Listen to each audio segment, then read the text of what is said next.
Bendiciones a mi amada audiencia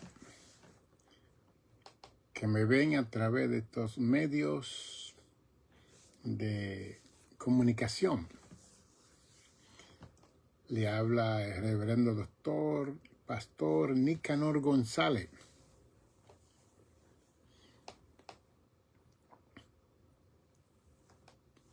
Auspiciado por The Good Samaritan Center Monastery Church. Esa es nuestra incorporación registrada aquí en el estado de Nueva York como una entidad no lucrativa para seguir usando todos estos medios para poder presentarle a ustedes lo que nosotros estamos llamando en esta programación es la apologética del Evangelio de Jesucristo, presentando la verdad del Evangelio de Jesucristo y cómo apreciar esa verdad, cómo conocer el contexto histórico de esa verdad 2000 años atrás y cómo contextualizar esa verdad que se pueda aplicar a nuestro tiempo presente. Que podamos ser el puente de conexión para que no estemos perplejos, confundidos con todas las cosas que estamos viendo y escuchando en este presente siglo, en esta presente generación. Y que, siendo que se acercan los días de los cumplimientos de la profecía, tanto antiguo como nuevo testamentaria, poder ver toda esa narrativa de las Sagradas Escrituras en un orden lento, gradual, progresivo y evolutivo, que llega al momento de una aclaración, a una iluminación de todo lo que intencionó Dios informar a la raza humana en el planeta Tierra.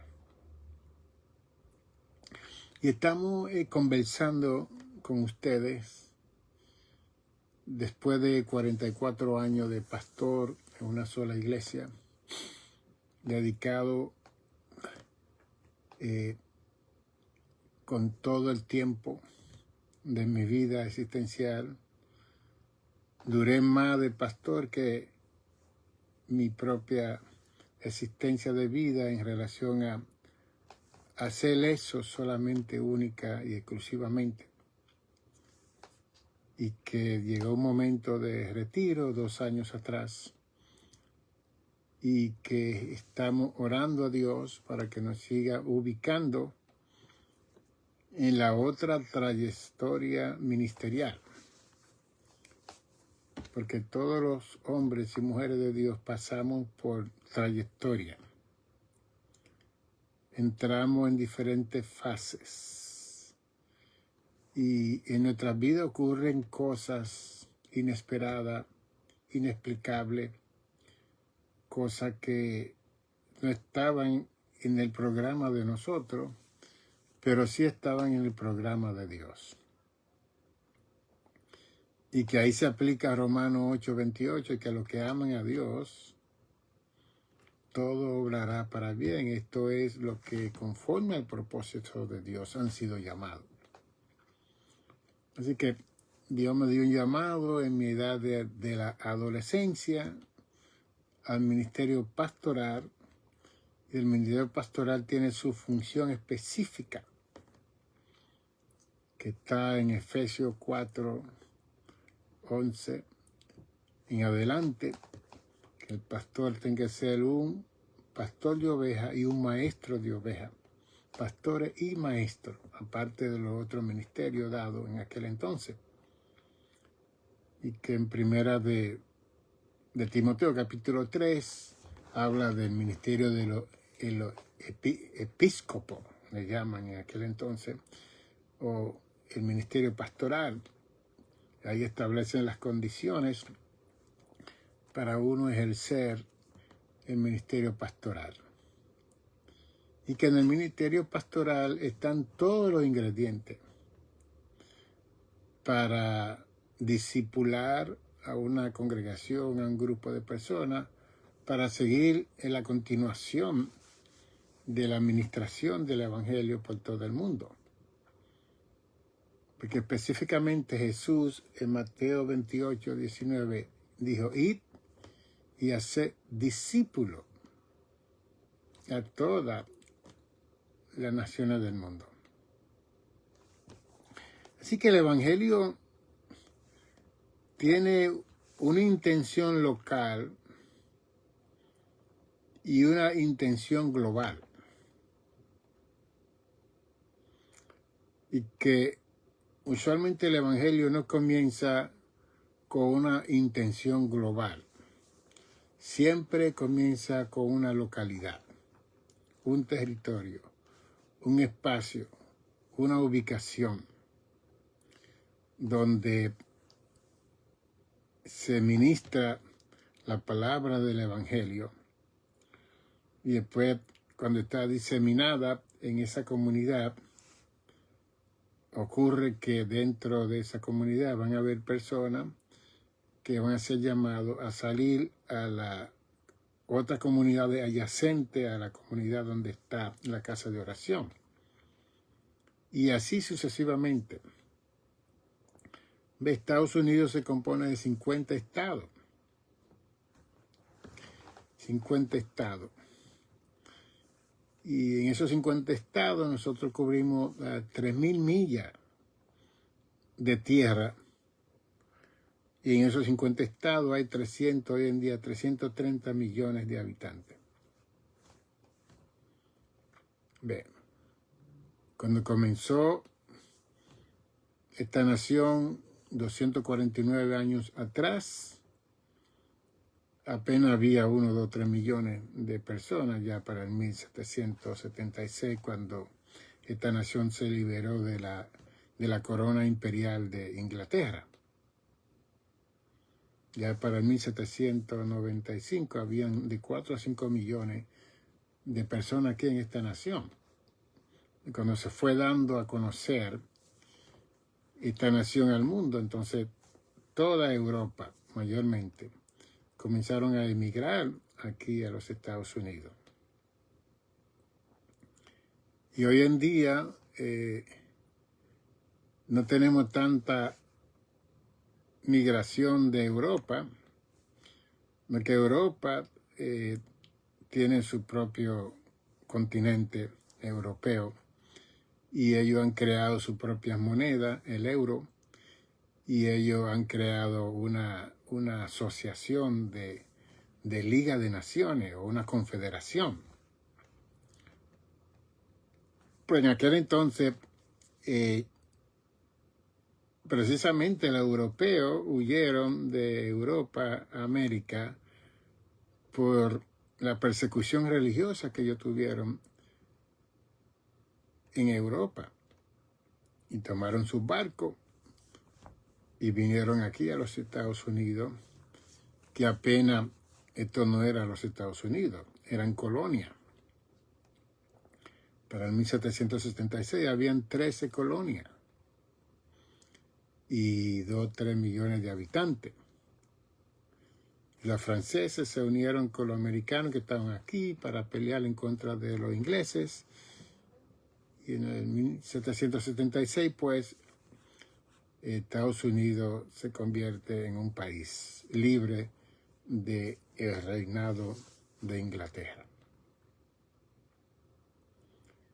Y así, cuando usted mira la historia de Estados Unidos, va a ver que George Washington fue uno de los generales y él peleó y él fue el primer presidente. Por cierto, la primera Casa Blanca estaba aquí en Nueva York. Después la mudaron para la capital, Washington, D.C. Y ahí se ha quedado hasta el día de hoy. Pero aquí era donde estaba la primera Casa Blanca o el palacio del presidente de aquel entonces, George Washington. Y ya para el 1776, Thomas Jefferson se sentó a escribir lo que nosotros tenemos como la Constitución de los Estados Unidos.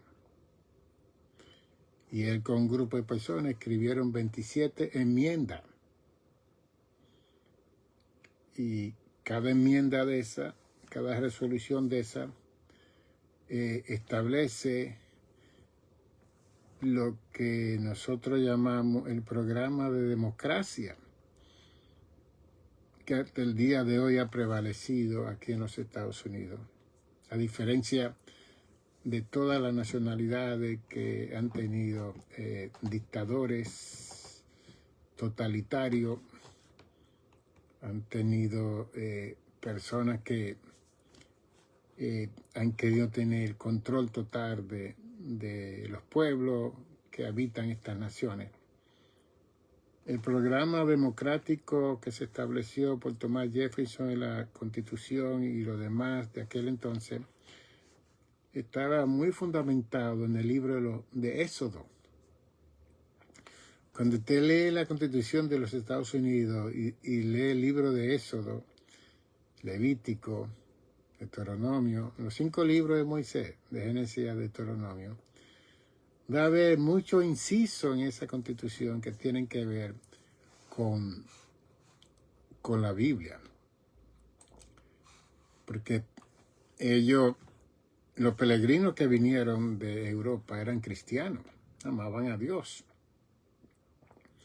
Y que para aquel entonces pues se estableció esta nación y se dedicó a Dios. Cuando los peregrinos de Inglaterra y los demás vinieron en ese barco, en el 1621 ellos arribaron a la playa de Plymouth Rock, Massachusetts, se hincaron y dedicaron esta nación al Señor. Y ahí entonces se estableció que América era un país cristiano, a diferencia de la opresión que había en Europa, en África y en los demás continentes que se habían descubierto para aquel entonces. Y se podría decir así. Por ejemplo, en el 1748 se levantó John Wesley,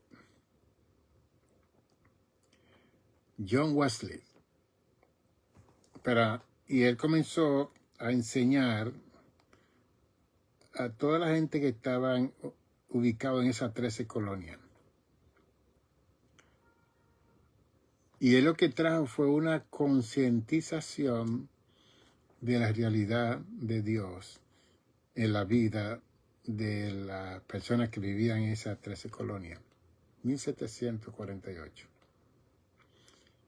Y desde el 1748 hasta el 1776 es que se unen los franceses que estaban aquí con los americanos y pelean contra la corona de Inglaterra y lo derrotan. Y ahí es donde se proclama julio 4, 1776, la independencia de los Estados Unidos de la corona de Inglaterra. Y hoy en día podemos proclamar 149 años de independencia. Entonces, todos esos líderes establecieron un programa democrático justo que iba a ayudar a todos los inmigrantes que estaban viniendo. En otras palabras, Estados Unidos se convirtió, en inglés se dice un beacon, un lugar donde los oprimidos venían a esta nación a buscar refugio religioso. Así fue que comenzó. Y la Estatua de la Libertad que está aquí en Nueva York, en esa pequeña isla, fue un regalo que le dio Francia a los Estados Unidos. Ya cuando Estados Unidos ya era una nación y habían buena relación, porque los franceses pelearon junto con los americanos para derrocar el imperio de Inglaterra. Y ellos muy agradecidos que fueron acogidos aquí ya para el 1867 para allá. Ellos armaron esa estatua de la libertad de bronce y todo. La pusieron en un barco y después la pusieron en esa isla y la ensamblaron. Y es una historia muy hermosa la historia de la Estatua de la Libertad. Porque usted ve que la Estatua de la Libertad está agarrando como un cuaderno. Y en ese cuaderno tiene un escrito. Y yo tuve que hacer una conferencia acerca de la migración de Estados Unidos desde muchos años atrás. Pero me interesó mucho la Estatua de la Libertad y qué es lo que decía eso que tiene la estatua en las manos. Y resultó que una joven judía en el 1844, se había convertido en una poeta. Y ella escribió un poema que fue tan impresionante para esa época que cuando la Estatua de la Libertad la pone en la isla, la gente decidieron, los directores, usar el poema de esa joven, donde decía: tráeme tu desamparado, tráeme tu inmigrante, tu pobre, tráeme tu desvalido, tu discapacitado, tráeme toda la gente que supuestamente no sirven, que aquí lo vamos a recibir. Es bien interesante, el poema está en la parte de abajo y también está en el cuaderno libro que tiene la Estatua de la Libertad en las manos. Y eso fue una versión tan interesante que entonces no solamente lo leían los que iban a la Estatua de la Libertad, sino que ellos parece que le comunicaban a la familia que estaban allá en Europa. Y ya para el 1900 aquí hubo una ola de inmigración de Europa que no hay comparación a la ola que ha venido de Sur y Centroamérica en la frontera de América. No hay comparación. Eso fue increíble. Entonces todos llegaban aquí a Nueva York. 1900. Todos querían visitar la Estatua de la Libertad, como dándole gracias por aceptar ese poema de esa poeta, de esa joven. Ella murió joven, ella no duró muchos años. Pero es el poema que está ahí, y todavía eso está escrito ahí. ¿Ve? Y a veces que yo pienso que Centroamérica, que América, Suramérica, que América de verdad. Porque está el continente americano que se divide en el sur y en el norte, en el este, en el centro. Y yo siempre enseño y predico que Centroamérica, Suramérica son los verdaderos americanos, más que los que vienen de Europa. Porque Centroamérica puede caminar al norte de América, caminar. ¿Ve? Y Suramérica, a diferencia de los que están en Europa, que tienen que cruzar el mar Atlántico, el mar Pacífico, tienen que cruzar muchos mares para llegar aquí.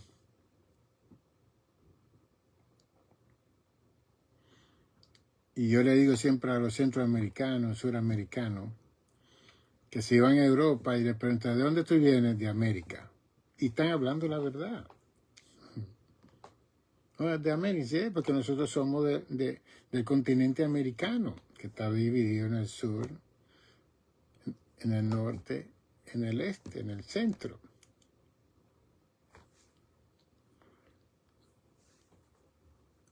Y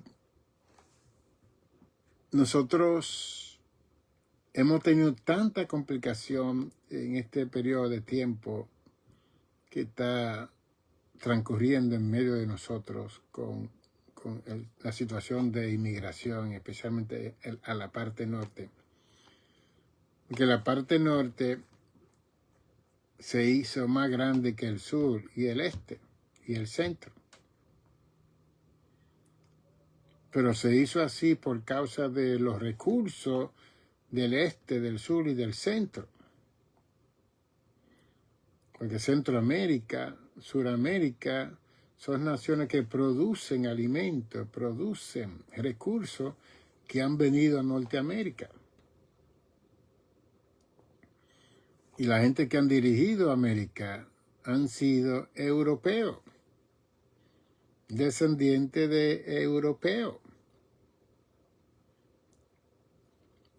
con esa mentalidad de conquistador. Que España en un momento dado era un país que conquistaba. Francia con Napoleón conquistaba. A Vladimir Nicolás Lenin en Rusia, conquistadores. Mao Zedong en la China, conquistadores. Ellos querían conquistar al mundo.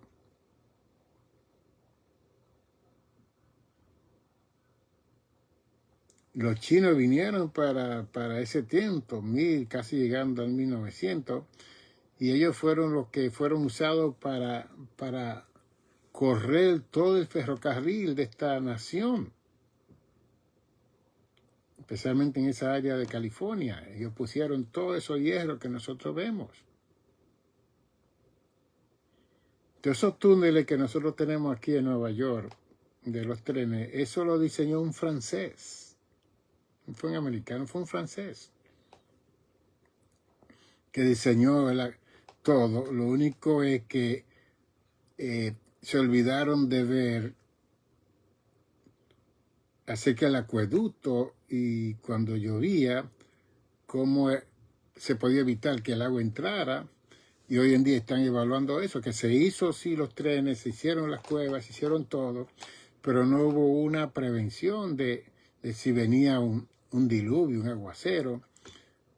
Y hemos tenido eso, que cada vez que llueve no se pueden usar los trenes porque entran en todos esos lugares de esos túneles. Es que es bien interesante. Entonces esta generación tiene ahora que estar pensando cómo crear una solución, un remedio para que cuando llueva mucho no nos muramos ahogados, porque va a haber un escape de esa agua que cae.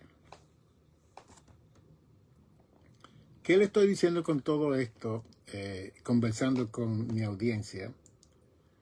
Es que todas las personas que han venido a América han dado una contribución a América. Y han dado de su conocimiento. Y por eso fue que para el 1795 se establecieron varias resoluciones para aceptar los inmigrantes que vinieran aquí. Y una de esas resoluciones era que si un inmigrante tenía un familiar, lo podía mandar a buscar. Y que automáticamente ese inmigrante iba a vivir con su familia y no iba a ser una carga para el gobierno.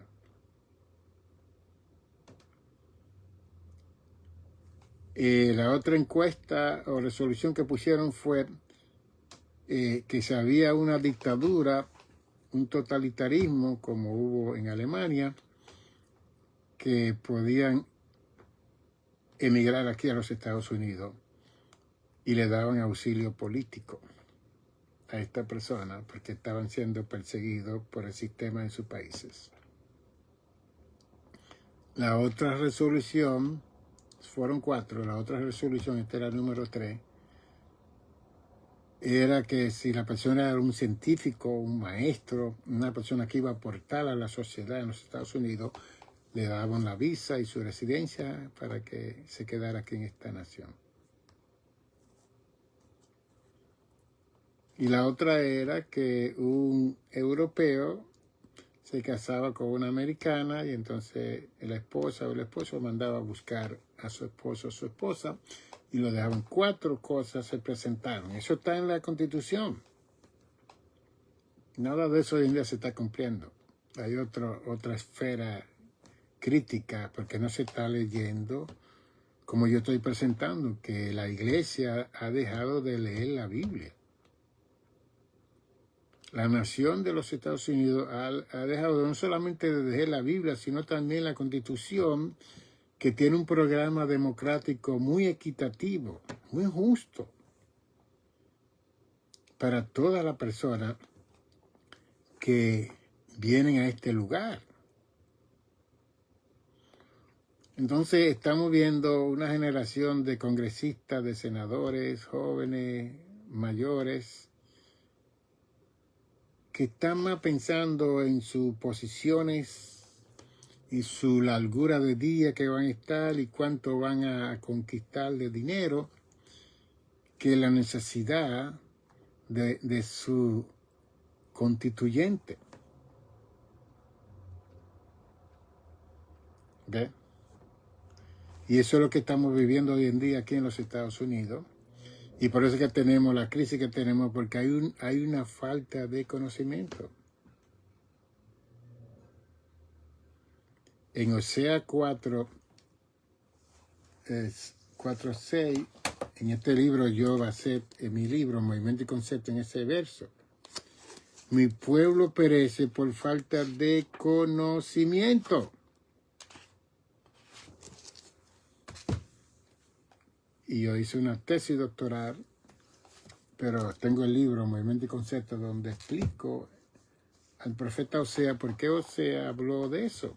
Mi pueblo pereció porque le faltó conocimiento. Entonces, cuando uno no tiene conocimiento, ¿qué uno va a hacer? Pues aplicar lo que supuestamente uno sabe cuando ya lo que uno sabe está escrito. Entonces, cuando uno no oye y lee lo que está escrito, uno comienza a inventar cosas y a escuchar gente cuando ya eso está escrito. ¿Por qué usted me viene a mí a profetizar cuando ya la profecía está escrita, está hablada? Segunda de Pedro 1, 19 y 20, léalo. Segunda de Pedro 1, 19 y 20, 21, léalo. Que la palabra de Dios es lo más profético, más duradero, más permanente, más que va a fundamental y es como una antorcha que va alumbrándonos cada día para nosotros caminar bien delante de Dios y delante de nuestro prójimo.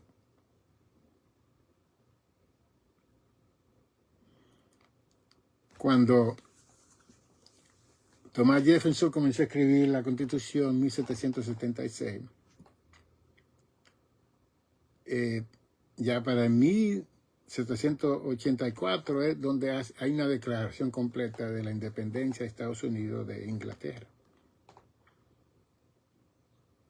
Y entonces, cuando vino esa independencia, hubo un mobiliario para el 1795 de emigrantes europeos que comenzaron a venir aquí a practicar. Lo que le iba a decir de Juan Wesley es que Juan Wesley en el 1748 él trajo una concientización de Dios a esas 13 colonias, enseñando y predicando.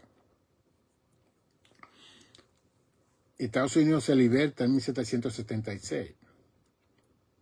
Y ya para el 1798, aquí hubo lo que se llama un despertar. Eso está en la historia americana. El primer awakening le llaman awakening, un despertar. Es como un avivamiento. Pero ese avivamiento vino a causa de un hombre en el 1748 que decidió hacer lo que yo estoy haciendo hoy en día, creando la plataforma, la fundación para un despertar de concientización de la realidad de Dios en la vida de esta nación. Y la historia revela, que yo escribí en mi libro, en mi tesis doctoral en teología, que ya para el 1798, Juan Wesley había fundado la Iglesia Metodista de Santidad. Él fue el fundador. Y me río porque Juan Wesley fundó la Iglesia de Santidad y él tenía el pelo hasta aquí. Parece que uno tiene que conocer la historia para uno hacer silencio de todo el legalismo que nosotros tenemos, de pelo largo, pelo corto, de esto, de bigote, de vestuario, porque el Evangelio no se basa en nada de eso. Y después él vestía con una batola blanca, larga, y hacía otras cosas que no es necesario yo hablarla aquí, que no eran aceptadas para un movimiento pentecostal.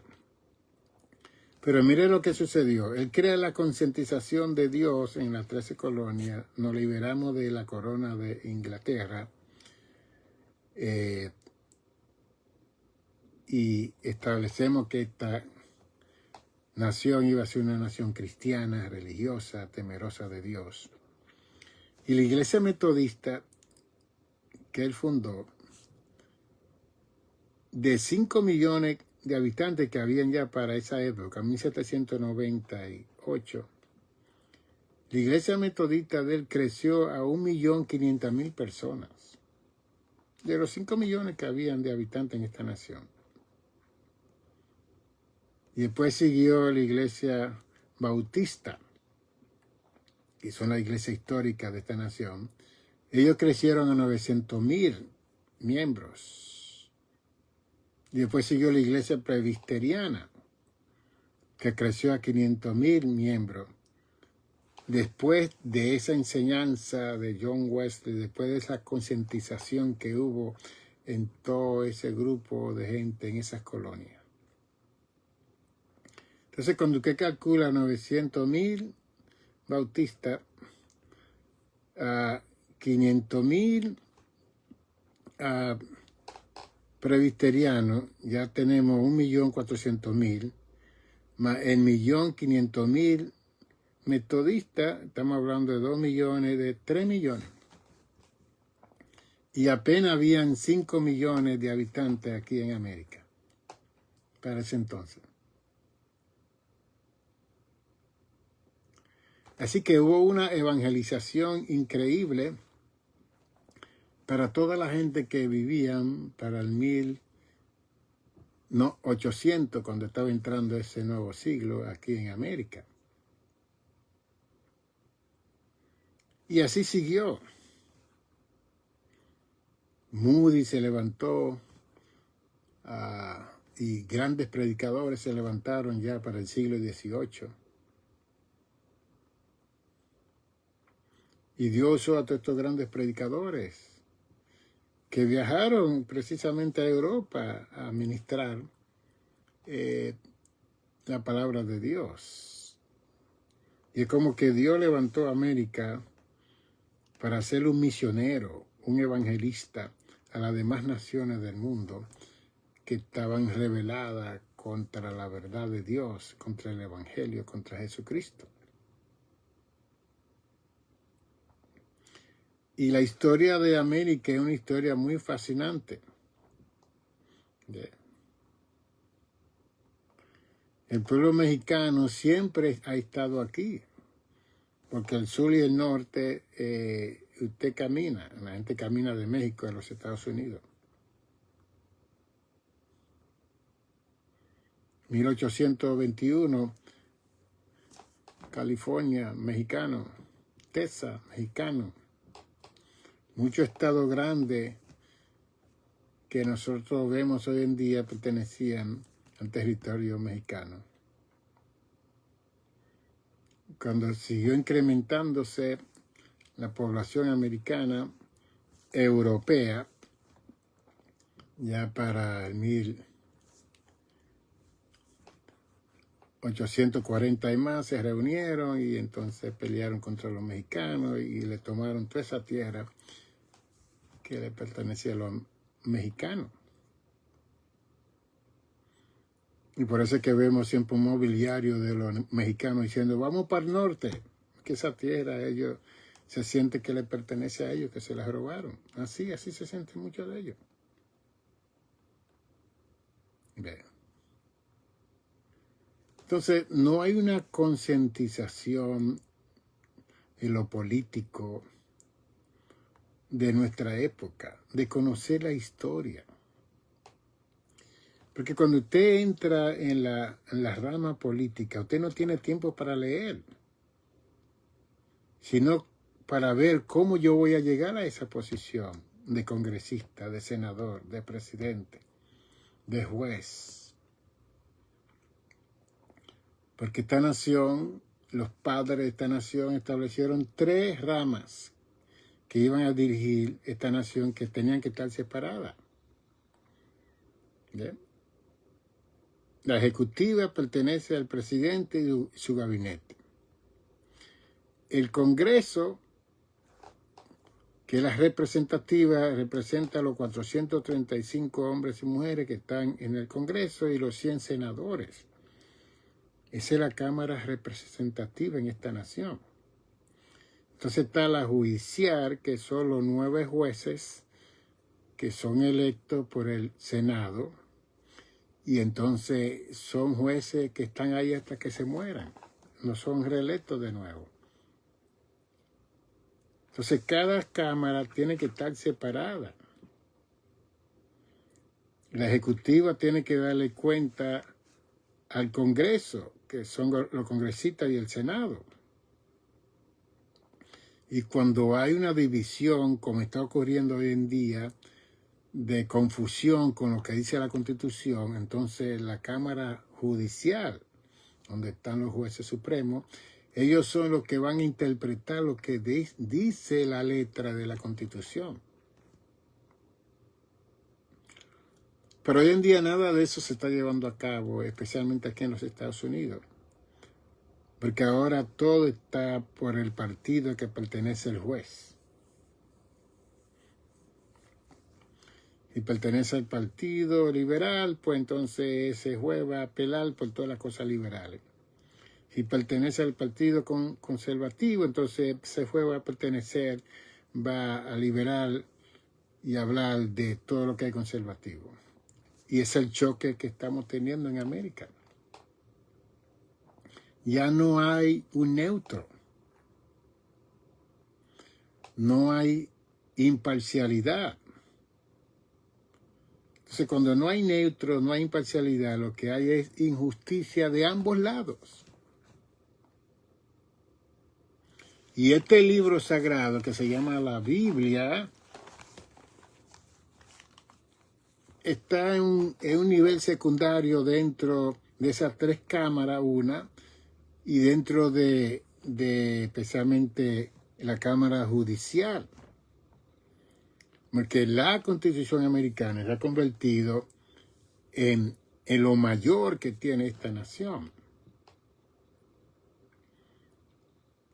Y ellos no entendieron lo que dice Romanos 13. Ellos no han leído bien lo que dice Romanos 13 en relación, y eso tiene que ver con el Evangelio, ¿ok? Sométase toda persona a las autoridades superiores, Romanos 13, porque no hay autoridad sino de parte de Dios y las que hay por Dios han sido establecidas. ¿Okay? Entonces, eso es Pablo hablándole a la diáspora, como le indiqué en el programa hace 2 días, que Pablo le escribió eso a los judíos que estaban en Roma. Y pues Pablo le dice a este grupo de personas, porque los magistrados no están para infundir miedo al que hace el bien.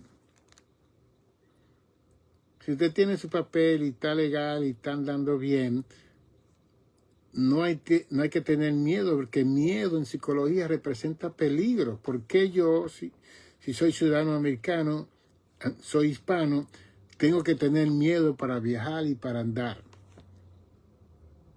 Y aquí dice que los magistrados no están para infundir ese miedo en los ciudadanos. Si al que hace el bien, sino al malo. El malo es que va a andar con miedo, con incertidumbre, va a estar con un problema de prejuicio, de juicio, de paranoia, velando, y a la larga la persona va a entrar en un manicomio. Entonces dice, quiere pues no tener miedo a la autoridad, haz lo bueno y tendrá alabanza de ella. Qué lindo, ¿right? Haz el bien y tú estás bien.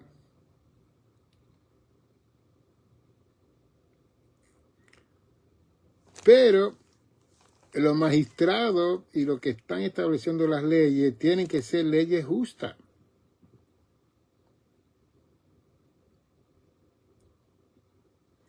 Y esas leyes justas son las que van a mantener el programa democrático que se estableció en la Constitución por Thomas Jefferson en 1776, aquí en América.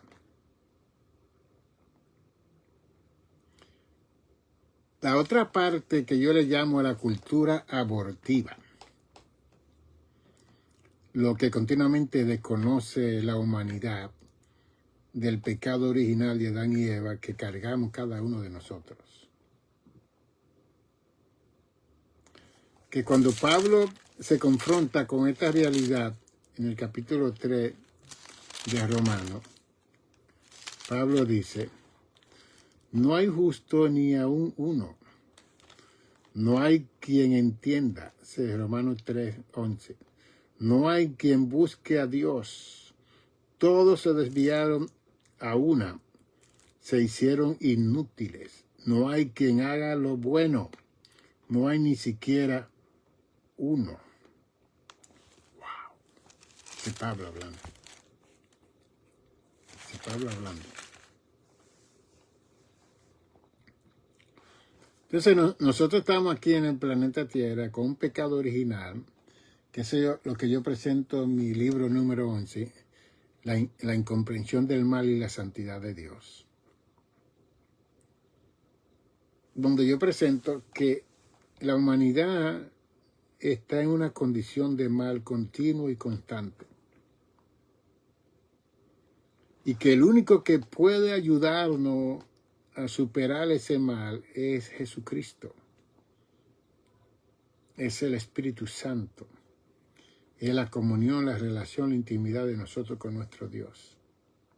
Es una concientización de reconocer que esa situación está en mi vida y que yo estoy afectado. Y como estoy afectado, el único que puede ayudarnos con todos los efectos secundarios de ese mal es el cielo.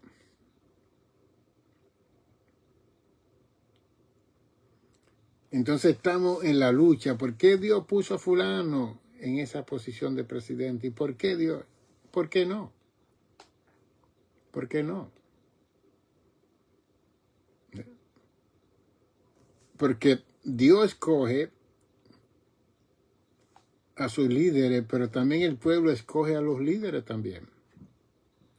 Entonces, cuando el pueblo se va en contra de la voluntad de Dios, atengámonos a la consecuencia.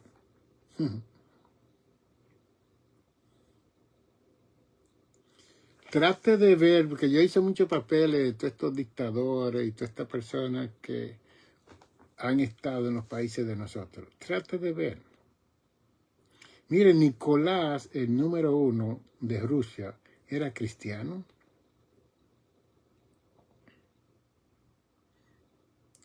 1200 años atrás, Rusia era una nación cristiana. Lea la historia. Eran ortodoxos. Eran personas que tenían temor de Dios. Y mire cómo se convirtió Rusia a través de los años.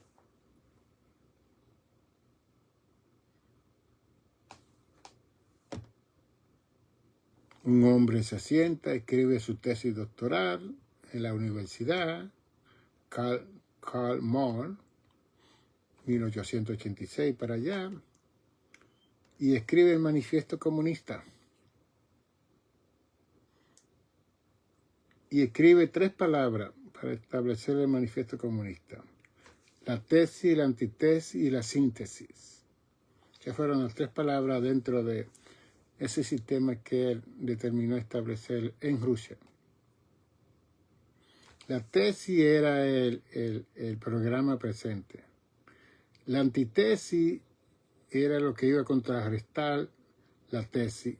Y la síntesis era lo que iba a tomar lo mejor de la tesis y la antitesis. Ahí se establece el Manifiesto Comunista.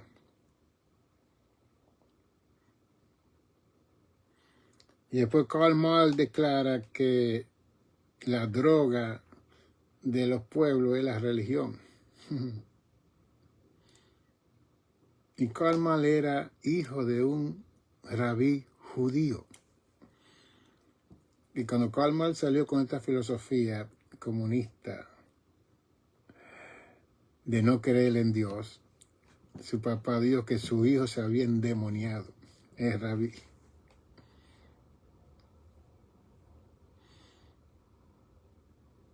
Y él lo deportaron a Inglaterra por esa situación, ya para 1900. Nunca trabajó. Hubieron varios periodistas que lo mantenían, Engel y otras personas lo mantenían a él. Él no quería trabajar. Y la historia dice que él tuvo sus hijos allá en Inglaterra y todo, y que él no limpiaba la casa, la casa se llenó de polvo. Ellos se murieron por falta de higiene. Y el hombre más poderoso de aquel entonces, Karl Marx, muere pobre. Hoy en día es famoso su libro y todas esas cosas.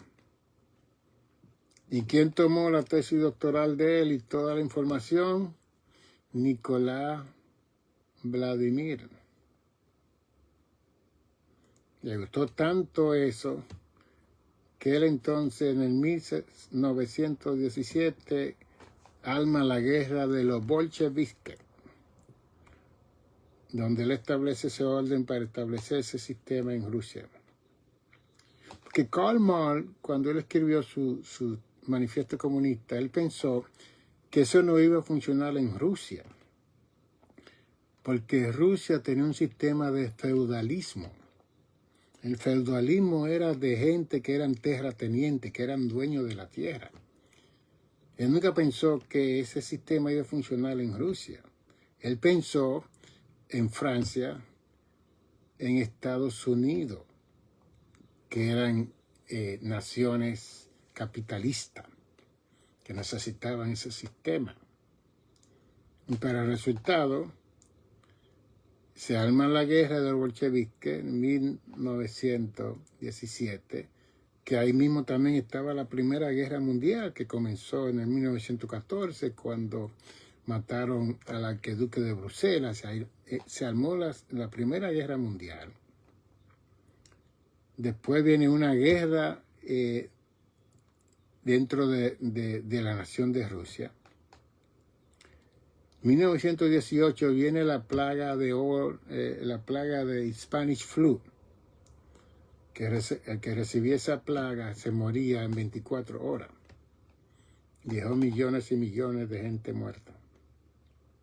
Estados Unidos entró a ayudar a estas naciones y resultó que cuando se termina ya la plaga para el 1920, todos los marinos y el armamento de Estados Unidos vinieron en barco para acá y trajeron las plagas aquí a los Estados Unidos.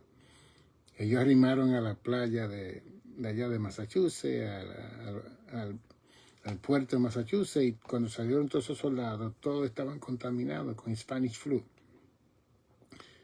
No había cura. 24 horas usted lo recibía y se moría.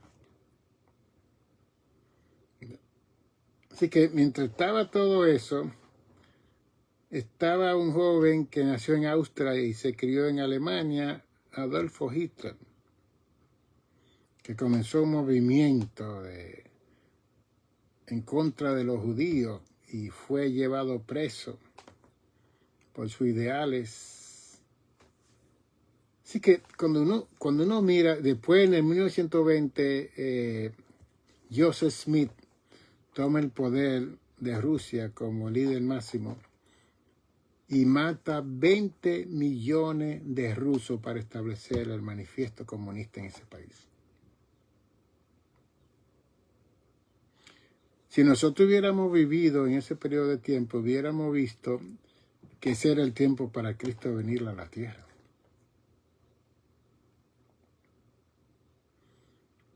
Porque todas las naciones estaban envueltas en una situación de guerra y de todo. Para 1916 los americanos invadieron a la República Dominicana. Oiga eso. Y hubo una revolución en ese periodo de tiempo. Que había interesante todo eso. En otras palabras, que la guerra mundial, cuando se llama una guerra mundial, lo que hay los aliados de las naciones pelean contra los otros que son enemigos de esta alianza de confederación de naciones.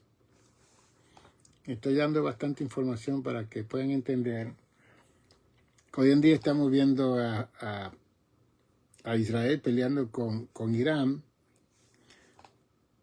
dos naciones, y estamos viendo a Rusia peleando con Ucrania, y ya estamos hablando de los tiempos finales, estamos viendo que Cristo viene. Pero usted tiene que mirar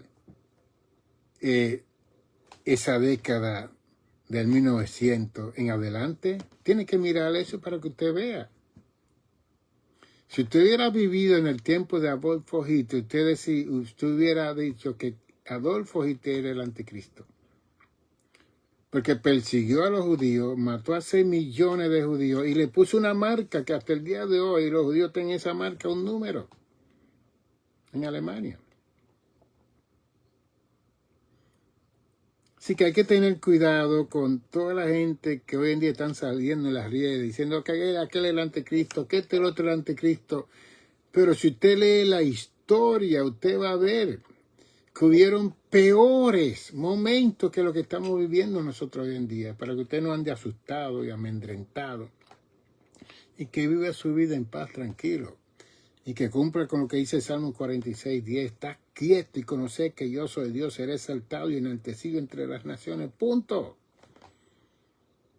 Y que Dios se va a encargar de su mundo y lo que las profecías se van a cumplir y todo.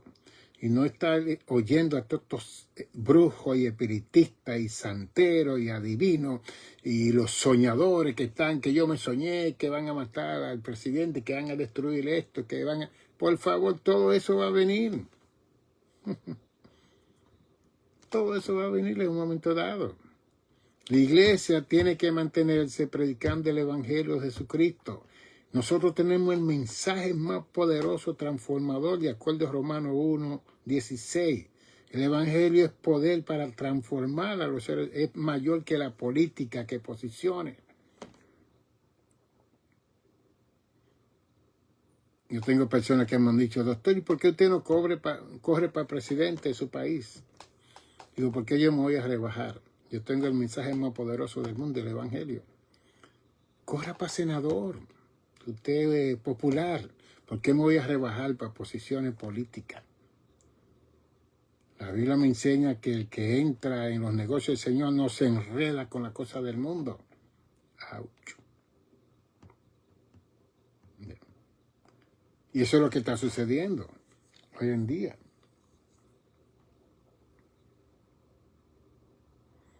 Y Dios va a tener que tener misericordia de nosotros, porque el corazón de nosotros nos engaña. Cuando yo veo a estos evangelistas que son multimillonarios, 100 millones de dólares en el banco,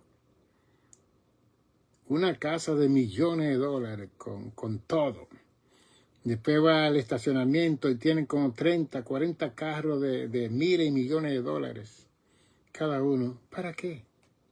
¿Qué es la codicia, la avaricia que hay en nosotros, aún en la gente que supuestamente son de Dios? Y lo que ve la gente pobre, la gente necesitada. Yo no pudiera estar en un ambiente así, aunque Dios me prospere y todo. Yo tengo que compartir lo que Dios me dé con los necesitados. Yo quiero hacer obra en el cielo y no aquí en la tierra. Parece que el evangelio se ha usado para negocio, para comercio. Entonces hay un mundo secular que tiene hoy en día videos, fotos, tiene de todo y está mirando cómo vive el predicador. Que hablan de prosperidad a la congregación y lo único que prospera son ellos y la congregación no prospera ni un centavo. ¿Y qué es lo que está sucediendo? Cuando a Cristo el IRS vino a cobrarle los taxes, él tuvo que hacer un milagro a través de Pedro pescando un pescado para encontrar el dinero en la boca del pez para pagar los taxes, porque lo iban a meter preso a Cristo y a Pedro y a su campaña evangelística. Y hasta Pedro no estaba pagando su taxes y el Señor le dijo, coge los 2 teateros que tiene el pez y paga tu taxes tú también, para que no vayas preso. Cristo vino a cumplir con toda la ley y todo. Pero quien tenía que hacer todo eso era Judas Iscariote, el ladrón, el engañador, que tuvo 3 años y medio de tesorero de Jesús. Cristo estaba sanando a la gente, no estaba pendiente del sistema, de nada. Entonces la gente que se acercaron a él tenían que ayudarlo a él a lidiar con el sistema. Y muchas veces Dios pone hombres y mujeres en posiciones, gente que son buenas, de buen corazón, pero la gente que está alrededor de esa persona son los malitos. Son los que andan buscando, son los que tienen motivos ulteriores, son los que quieren cambiar las cosas, son los que confunden a ese líder y a esa líder para cumplir con lo que dice el Evangelio de Jesucristo. Señor, te voy a seguir, voy a seguirte. Bueno, si tú me quieres seguir está bien, pero el Hijo del Hombre no tiene dónde recostar su cabeza, así que yo no tengo ni una almohada. No sé si tú quieres seguirme en esa condición. Okay. Si era Jesús, si era el Evangelio. Te dirá que Cristo vive en otro tiempo. No, Cristo, Hijo de Dios. Cristo podía tener todo lo que nosotros tenemos moderno aquí. Cristo lo podía tener solamente moviendo un dedo y diciendo la palabra. Dios en la tierra. Sin embargo, se sometió a rigor, al renglón de la vida cotidiana de ese periodo de tiempo de 2000 años atrás. Así que todo liderazgo vamos a tener que mirar nuestros corazones, ir delante de Dios y pedir perdón y como comenzar de nuevo. Y que no seamos como el joven rico. Señor, ¿qué tengo que hacer para heredar la vida eterna? ¿Qué tienes que hacer? Pues vende todo lo que tú tienes y dáselo a los pobres. Ay, está muy duro eso. ¿Por qué Cristo le dijo eso a esa persona? Porque el Dios de ese joven era su riqueza. Y no estoy diciendo que Dios puede bendecir a un hombre de Dios y una mujer de Dios, pero esas bendiciones materiales para que la invierta en las necesidades de los pueblos, de las naciones. Aunque no haya necesidad aquí en esta nación, puede ubicar un orfanatorio, un lugar en otro país y mandarle a ayudar. Y haga tesoro en los cielos, como dice Mateo 6. Y no aquí donde el orín y el pulín corrompe. Y que el yo ser un apologista del Evangelio de Jesucristo, vamos a confrontar muchas situaciones. Yo sé que a muchas personas no les va a gustar, porque ya ellos tienen su comodidad, su riqueza, su gloria. Y tienen su justificación. No, Abraham fue súper rico. Isaac, Jacob fueron súper ricos. No, ellos heredaron. Ellos heredaron herencia. Entonces, cuando uno tiene padres que tienen riqueza y nos la dan a nosotros, pues nosotros nacemos ricos.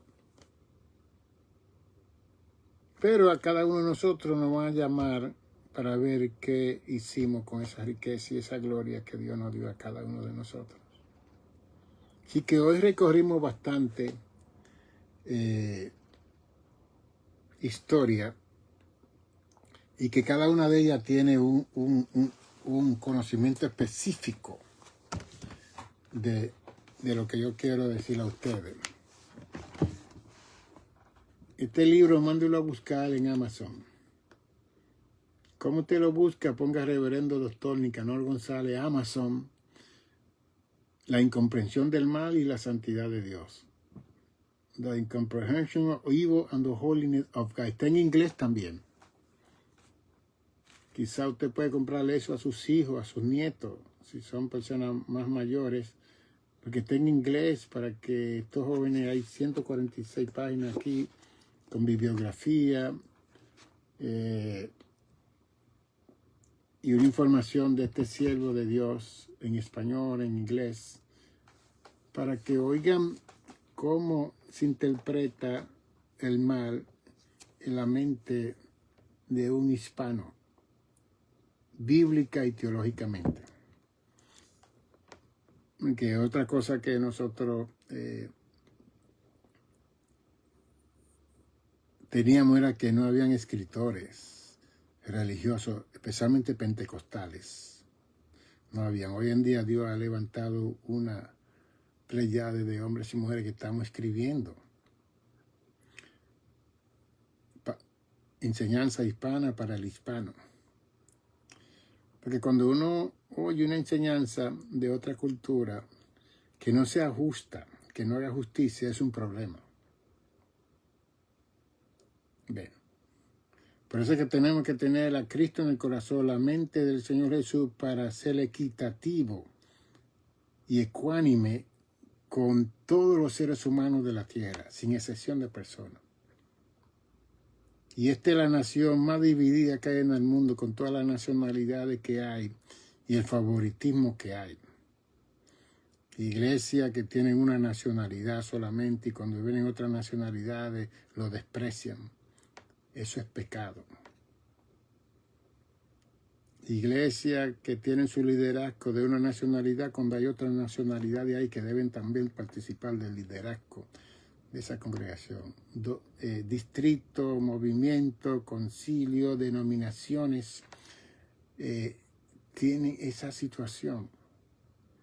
Un mal que hay en nosotros los seres humanos. ¿Ve? Y Dios nos tiene que ayudar. Yo voy a hablar de todo esto de una forma u otra para crear conciencia. No es para atacar o que usted se sienta atacado.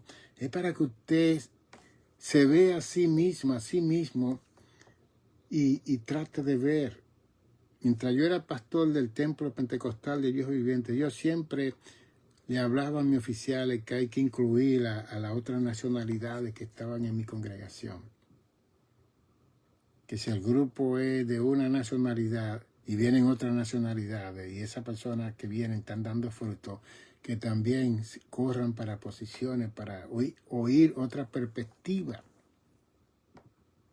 Por cierto, en mi congregación nosotros establecimos el Día Internacional donde tomábamos una nación de todas esas naciones latinoamericanas y cada nación que tomábamos traían su cultura, su idiosincrasia, su idiomática, cómo tomamos una persona inteligente que nos traía una información de palabras que se oye mala palabra en otra cultura. Todo eso nosotros lo hicimos en nuestra congregación para tener mayor armonía, mayor comunión y no ofendernos. Bien. Y que no debemos de atrasarnos con estas cosas porque todavía siguen emigrando gente. Están deportando gente por aquí y la gente siempre va a venir a América hasta que Cristo venga y nos lleve para el cielo. Así que escriba el reverendo doctor Nicanor González a Amazon, La incomprensión del mal y la santidad de Dios, y le va a salir el libro en inglés en eso, y usted lo manda a pedir.